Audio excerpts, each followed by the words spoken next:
आई, मुलगा आणि सून तिघेही जेवणाच्या टेबलावर बसून जेवत होते. जेवताना नितीन त्याची पत्नी शिवांगीला म्हणाला, शिवांगी, आजही तू फक्त चपाती आणि डाळ बनवलीस. किमान स्वयंपाक करण्यात तरी आळस करू नको. दिवसभर घरी असते तर काहीतरी चांगलं बनवता आलं असतं. शिवांगी म्हणाली, मला आज रव्याचा हलवा बनवायचा होता, पण रवा आला नाही. मी काल ऑर्डर केली होती. काही हरकत नाही, मी उद्या बनवते. तेवढ्यात स्वयंपाकघरात कुकरची सिटी ऐकू आली आणि जेवताना शिवांगी स्वयंपाकघरात गेली. किचनमधून परत येऊन डायनिंग टेबलवर बसून शिवांगी म्हणाली की तिने बटाटे शिजवण्यासाठी ठेवले होते आणि संध्याकाळी बटाट्याचे पराठे बनवणार आहे. हे ऐकून तिच्या सासूबाईंनाही आनंद झाला. नितीन मध्येच म्हणाला, तुम्हा दोघींना तुमच्या आवडत्या गोष्टी बनवायला आणि खाण्यात खूप मजा येते. हे चांगलं आहे. तेवढ्यात दारावरची बेल वाजली आणि शिवांगी पुन्हा जेवणाच्या टेबलावरून उठून दार उघडायला गेली. डिलिव्हरी बॉय रवा घेऊन आला होता. शिवांगी पुन्हा पार्सल घेऊन जेवायला बसते. मग आई नितीनला म्हणते, तू दार उघडले असते, बिचारीला जेवतानाही आराम पडत नाही. नितीन म्हणाला, सॉरी आई, मी उठू शकत नाही. मला ऑफिसला जायला उशीर होतोय. नितीन जेवल्यानंतर ऑफिसची तयारी करायला त्याच्या खोलीत गेला. काही सेकंदानंतर तो शिवांगीला हाक मारतो, शिवांगी, माझी घड्याळ कुठे आहे? सापडत नाही. शिवांगी जेवणाच्या टेबलावरून बसून सांगते, कपाटाच्या ड्रावरमध्ये पहा. नितीन पुन्हा आवाज देतो, सापडत नाही. शिवांगी पुन्हा एकदा जेवणाच्या टेबलावरून उठून जाते. तितक्यात तिची सासू तिला थांबवते आणि आधी जेवायला सांगते. सासू म्हणते, नितीन आता लहान मुलगा नाही, शोधून घेईल तो. काही वेळाने खोलीतून नितीनचा आवाज येतो, सापडली. जेवणाच्या टेबलावर सासू आणि सून दोघेही एकमेकांकडे बघून हसतात. दुसऱ्या दिवशी सकाळी सकाळी नितीन त्याच्या बेडरूममध्ये एक फाईल शोधत असतो आणि ती फाईल शोधण्यात तो संपूर्ण खोलीत पसारा करतो. नितीन बडबडतो, ह्या घरात कधीच एखादी वस्तू ठिकाणावर मिळत नाही. या महिलांनाही काम नसतं, त्यामुळे सगळ्या वस्तू इकडे तिकडे सगळं हलवत राहतात. शिवांगी जेव्हा तिच्या खोलीत येते आणि खोलीची वाईट अवस्था पाहते तेव्हा ती नितीनला विचारते, तुम्ही काय शोधताय?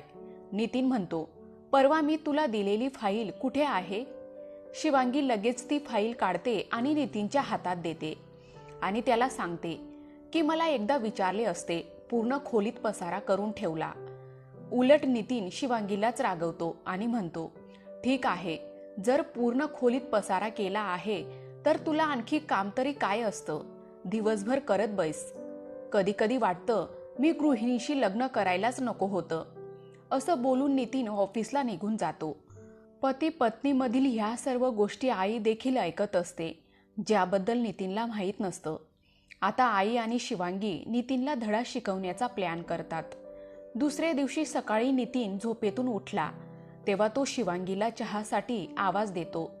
जवळ सोप्यावर बसलेली आई त्याला सांगते, शिवांगी इथे नाही, ती काही महत्त्वाच्या कामासाठी तिच्या आईच्या घरी गेली. नितीन फोन काढतो आणि शिवांगीला कॉल करतो. तेव्हा त्याची आई त्याला थांबवते आणि म्हणते, फोन करू नकोस, ती तिच्या आईच्या घरी गेली आहे. ती आता 2-3 दिवसांनी परत येईल. नितीन फोन ठेवतो आणि आईला म्हणतो, आई, चहा.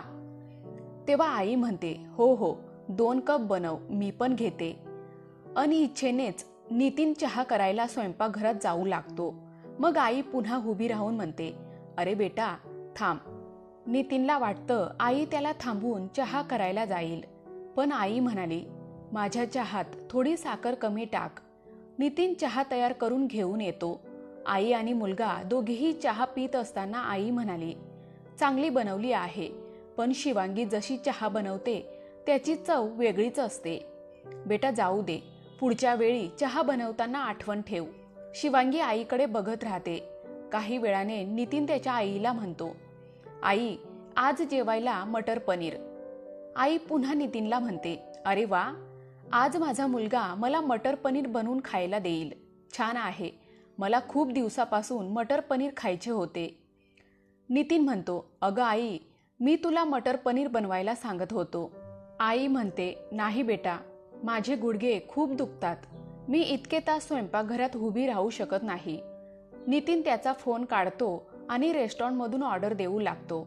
तेव्हा त्याची आई त्याला थांबवते आणि म्हणते, बेटा, या वयात माझे पचन चांगले नाही, मला गॅस होतो आणि तू मला बाहेरचे जेवण खायला देतोस.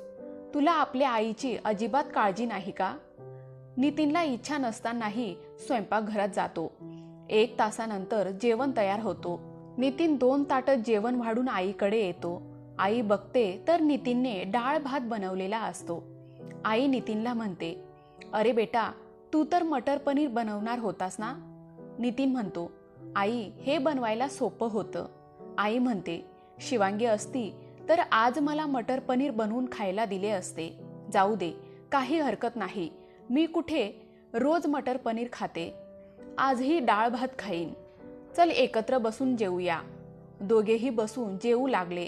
नितीन पहिला घास तोंडात घेताच आई त्याला म्हणते, अरे बेटा, डाळीत थोडं मीठ कमी आहे, जा मीठ घेऊन ये. नितीन जेवताना उठतो आणि स्वयंपाकघरातून मीठ आणून देतो आणि जेवायला बसतो. मध्येच आई खोकलायला लागते आणि नितीनला म्हणते, अरे बेटा, अन्न घशात अडकले आहे, थोडे पाणी आणून दे. नितीन पुन्हा जेवताना उठतो आणि आईला पाणी आणून देतो. या सर्व प्रकारामुळे नितीनच्या चेहऱ्यावर त्रास स्पष्ट दिसत होता. आता नितीनलाही कळत आहे की तो शिवांगीशी ज्या प्रकारे वागतो त्यामुळे तिला किती वाईट वाटत असेल, जरी त्याने शिवांगीच्या चेहऱ्यावर त्रास कधीच पाहिला नव्हता. आई इथेच थांबत नाही. जेवण झाल्यावर आई नितीनला ताट धुवायला सांगते. मग आई तिच्या पलंगावर आराम करायला जाते. मग नितीनला चादरने पांघरून द्यायला सांगते.